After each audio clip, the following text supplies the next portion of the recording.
नमस्कार मित्रों, मैं डॉक्टर सुनीत तिवारी आपका मेरे YouTube channel doctor Sunit study classes में बहुत बहुत स्वागत है। मित्रों, मैं आज आपके लिए निष्ठा मॉड्यूल भाग 8 प्रश्नोत्तरी लेके आया हूँ, जिसमें पर्यावरण से संबंधित प्रश्न पूछे जाएंगे और इससे के माध्यम से आप 10 में 10 अंक प्राप्त कर सकते हैं। प्रश्न ऊपर नीचे हो सकते हैं, ऑप्शन भी विकल्प भी ऊपर नीचे हो सकते हैं, लेकिन मैं आज आपको आंसर के माध्यम से बताने जा रहा हूँ। यही आंसर सही है और आपको 10 में 10 अंक प्राप्त हो सकते हैं। जो हमारे चैनल से पहली बार जुड़ा है वो हमको चैनल को सब्सक्राइब करना ना भूले, बेल आइकन जरूर दबा दे, जिससे कि उसको नया नोटिफिकेशन प्राप्त होता रहे। चलिए अब हम आगे बढ़ते हैं पहले प्रश्न की तरफ। जो नीले रंग का आपको दिख रहा है वही आपका सही उत्तर है। पहला प्रश्न जैसे है, निम्नलिखित में से कौन सा कथन पाठचर्या संबंधित अपेक्षाओं और सीखने के प्रतिफलों के बारे में सही है? प्रत्येक कक्षा के लिए पाठचर्या अपेक्षाएं अलग होती हैं। दूसरा है, पाठचर्या संबंधी अपेक्षाओं और सीखने के प्रतिफलों के बीच कोई संबंध नहीं है। तीसरा है, सीखने के प्रतिफल पाठचर्या अपेक्षाओं को हासिल करने में मदद करती है। चौथा है, प्रत्येक कक्षा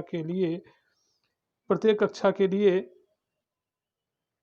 प्रतिफल अलग होता है। तो इसका जो चौथा विकल्प आप देख रहे हैं वो बिल्कुल सही है। प्रत्येक कक्षा के लिए सीखने के प्रतिफल अलग होता है। अगले प्रश्न की ओर हम बढ़ते हैं। कक्षा एक कक्षा 1 और 2 में पर्यावरण अध्ययन। पहला विकल्प है, किसी भी तरह से नहीं पढ़ाया जाता है। दूसरा, अलग विषय के रूप में पढ़ाया जाता है। तीसरा है, भाषा और गणित के साथ पढ़ाया जाता है। चौथा है, पढ़ाना संभव नहीं है। तो मित्रों, इसका तीसरा विकल्प जो नीला हो गया है और उसमें मैंने टिक लगा के आपको बता दिया है, यही विकल्प आपका सही है। कक्षा 1 और 2 में पर्यावरण अध्ययन भाषा गणित के साथ पढ़ाया जाता है। तीसरे प्रश्न की ओर हम पढ़ते हैं। प्राथमिक स्तर पर पर्यावरण अध्ययन के सिखाने सीखने के उद्देश्य में शामिल नहीं किया जाता है। पहला, विद्यार्थियों को वैज्ञानिक नियम याद करने में मदद करना। दूसरा है, विद्यार्थियों को उनके सामाजिक सांस्कृतिक पर्यावरण को समझने में मदद करना। तीसरा है, शिक्षार्थियों को उनके भौतिक पर्यावरण को समझने में मदद करना। चौथा विकल्प है, शिक्षार्थियों को उनके परिवेश को जागरूक करना और महत्व बताना। तो इसका पहला विकल्प बिल्कुल सही है, विद्यार्थियों को वैज्ञानिक नियम याद करने में मदद करना। अगले प्रश्न की ओर बढ़ते हैं मित्रों। विभिन्न मापदंडों के लिए विद्यार्थियों की सीखने की प्रगति और उनके स्तरों का पता लगाने के लिए निम्नलिखित विकल्पों में से कौन सा विकल्प बिल्कुल सही है? जैसे पहला आप देख रहे होंगे, वर्कशीट। दूसरा, लिखित परीक्षा। तीसरा, मौखिक परीक्षा। चौथा, रूबिक्स यानी मापदंडों का सेट। तो इसमें चौथा विकल्प बिल्कुल सही है। विभिन्न मापदंडों के लिए विद्यार्थियों की सीखने की प्रगति और उनके स्तरों का पता लगाने के लिए निम्नलिखित में से चौथा विकल्प आपका सही है, रूबिक्स यानी कि मापदंडों का सेट। अगले प्रश्न की ओर हम बढ़ते हैं। निम्नलिखित में से कौन सा पर्यावरण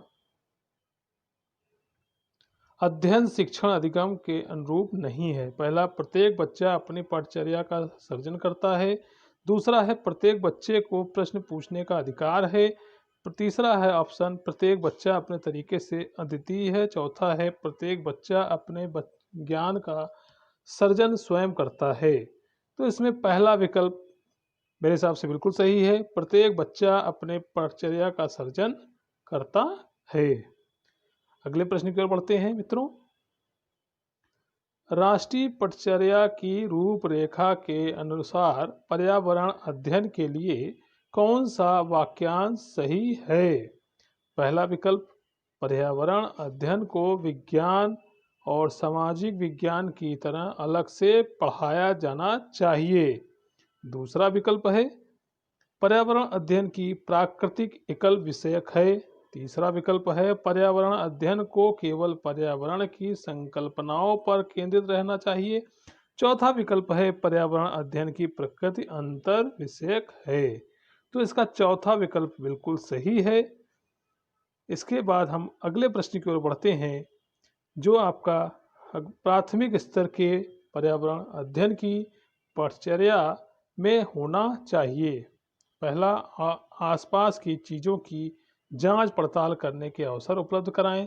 दूसरा है केवल पाठ्यपुस्तक में संकल्पनाओं की पूरी व्याख्या पर ध्यान केंद्रित करें। तीसरा है अध्याय के अंत में अधिक अभ्यास प्रश्न शामिल करें।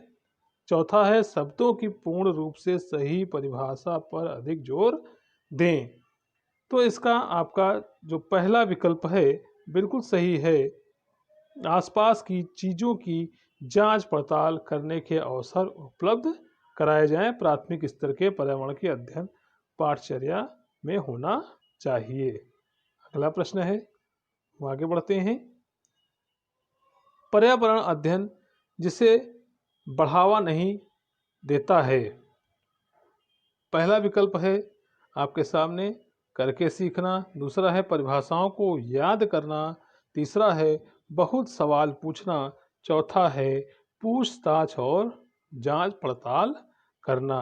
तो इसका आपका दूसरा विकल्प बिल्कुल सही है, परिभाषाओं को याद करना। यानी पर्यावरण अध्ययन जिसे बढ़ावा नहीं देता है कि परिभाषाओं को आप याद करें।